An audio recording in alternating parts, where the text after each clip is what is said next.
बिहार दौरे पर गृह मंत्री अमित शाह बेगूसराय में चुनावी जनसभा को करेंगे संबोधित। गिरिराज सिंह के पक्ष में करेंगे चुनावी सभा, तो वहीं जनता से मांगेंगे जीत का आशीर्वाद। तो बड़ी खबर आपको बता दें, आज बिहार को साधने की कोशिश केंद्रीय गृह मंत्री अमित शाह की तरफ से की जाएगी। प्रत्याशी गिरिराज सिंह के पक्ष में वोट की अपील करते हुए नजर आएंगे। तो गिरिराज सिंह बीजेपी के बड़े नेता और ऐसे में केंद्रीय गृह मंत्री अमित शाह बिहार दौरे में बेगूसराय में चुनावी जनसभा को संबोधित करने वाले हैं गिरिराज सिंह के सपोर्ट में। तो ऐसे में जनता से वोट की अपील करते हुए जीत का आशीर्वाद मांगते हुए केंद्रीय गृह मंत्री अमित शाह नजर आने वाले हैं। उनका ये बिहार दौरा, जहां पर बेगूसराय में चुनावी जनसभा को संबोधित करेंगे अमित शाह। तो बिहार में अमित शाह की ताबड़तोड़ जनसभाएं, जहां पर बिहार को साधने की कोशिश अमित शाह की तरफ से की जाएगी और ऐसे में गिरिराज सिंह के सपोर्ट में वहां पर अपील करेंगे वोट की। पहली जनसभा जो है वो झंझारपुर लोकसभा में हो गई। श्री लक्ष्मी नारायण दुर्गा मंदिर ग्राउंड मधुबनी में 12:30 बजे जनसभा रखी गई है। तो वहीं उसी के बाद दूसरी जनसभा बेगूसराय लोकसभा सीट पर जीडी कॉलेज बेगूसराय में दोपहर 2 बजे ये जनसभा रखी गई है, जहां पर अमित शाह जनता को संबोधित करेंगे। तो वहीं बिहार के बाद असम दौरे पर अमित शाह, जहां गुवाहाटी लोकसभा सीट को साधने की कोशिश। साइकिल फैक्ट्री से लाल गणेश तक उनका ये कार्यक्रम शाम 5:30 बजे। अब देखिए, झंझारपुर लोकसभा सीट पर महामुकाबला किसके किसके बीच है, ये भी हम आपको बता रहे हैं। जेडीयू की तरफ से रामप्रीत मंडल चुनावी मैदान में है, सुमन कुमार वीआईपी से चुनावी मैदान में।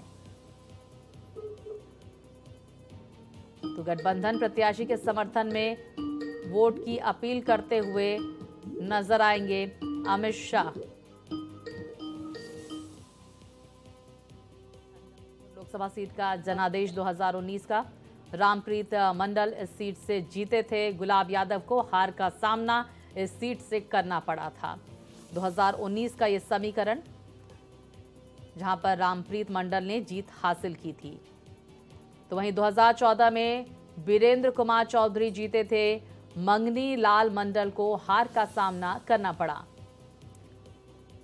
तो झंझारपुर लोकसभा सीट को साधने की कोशिश आज अमित शाह करेंगे। झंझारपुर लोकसभा सीट का इतिहास 1972 में जगन्नाथ मिश्रा इस सीट से जीते थे और ये तमाम नेता जिन्होंने इस सीट से जीत हासिल की, ग्राफिक्स के जरिए आपके टीवी स्क्रीन पर इन तमाम नेताओं के नाम, पार्टियां और कौन से सन में किस नेता ने चुनाव जीता था, ये हम आपको बता रहे हैं। तो झंझारपुर लोकसभा सीट को साधने की कोशिश अमित शाह करते हुए नजर आएंगे। और 1977 में देखिए, धनिक लाल मंडल भारतीय लोक दल से सीट से जीते थे। 1980 में धनिक लाल मंडल जनता पार्टी से इस सीट से जीते थे। 1984 में जीएस राजहंस कांग्रेस पार्टी से सीट से जीते थे। 1989 में देवेंद्र प्रताप यादव जनता दल के इस सीट से जीते थे और 1991 में देवेंद्र प्रताप यादव जनता दल से इस सीट से जीते थे। 1996 में देवेंद्र प्रसाद यादव जनता दल से सीट से जीते थे। 1998 में सुरेंद्र प्रसाद यादव आरजेडी से जीते थे। अब देखिए, जातीय समीकरण भी देखिए। पिछड़ा वर्ग 35%, ब्राह्मण वोट बैंक जो है वो 20% है सीट से। मुस्लिम 15% जो है वोट बैंक है और अन्य वोट बैंक जो है वो 10% है। यादव वोट बैंक 20% है, सबसे ज्यादा वोट बैंक पिछड़ा वर्ग का। और आज झंझारपुर सीट पर तमाम वर्गों को साधने की कोशिश यहां पर अमित शाह की तरफ से की जाएगी। पुरुष मतदाता 9,70,000 से ज्यादा हैं, महिला मतदाता 8,81,000 से ज्यादा है। कुल मतदाताओं की संख्या 18,52,000 से ज्यादा है।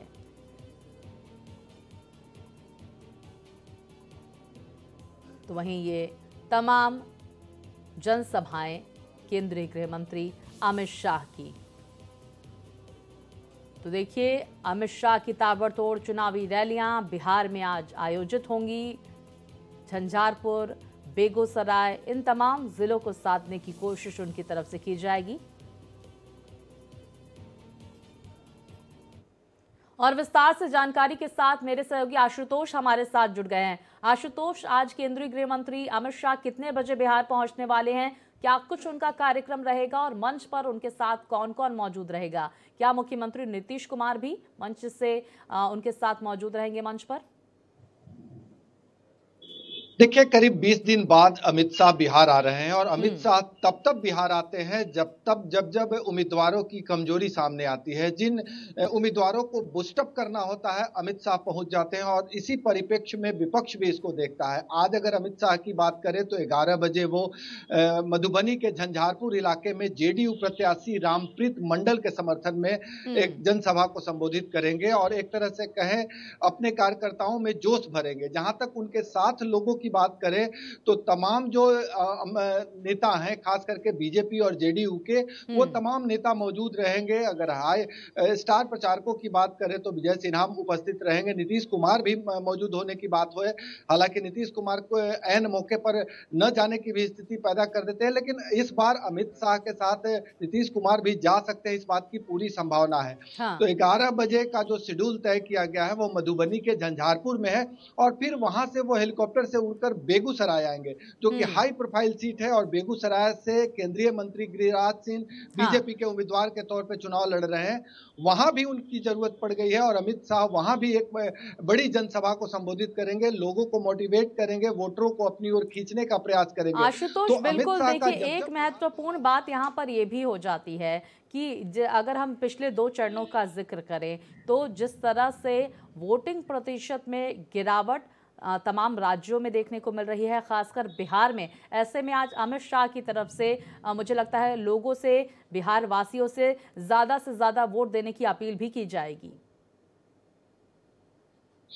बेशक आपने सही कहा, प्रथम चरण के बाद से ही बीजेपी की टेंशन बढ़ गई थी और बीजेपी ने अपने तमाम नेताओं और कार्यकर्ताओं को ये दिशा निर्देश दे रखा था कि आप जनता को मोटिवेट करें, अपने कैडरों को बूथ तक पहुंचाने का प्रयास करें। और इस सिलसिले में चुनाव आयोग की तरफ से भी लगातार कोशिशें हुई। नतीजतन दूसरे फेज में वोटिंग परसेंटेज जरूर बढ़ा, लेकिन 2019 की तुलना में अभी भी नहीं छू पाया है। हाँ। तो आप समझ सकते हैं कि एक बड़ी चुनौती अमित शाह के समक्ष होगी कि वोटर ज्यादा से ज्यादा बूथ तक पहुंचे और ज्यादा आशुतोष, बहुत शुक्रिया आपका तमाम जानकारियों के लिए।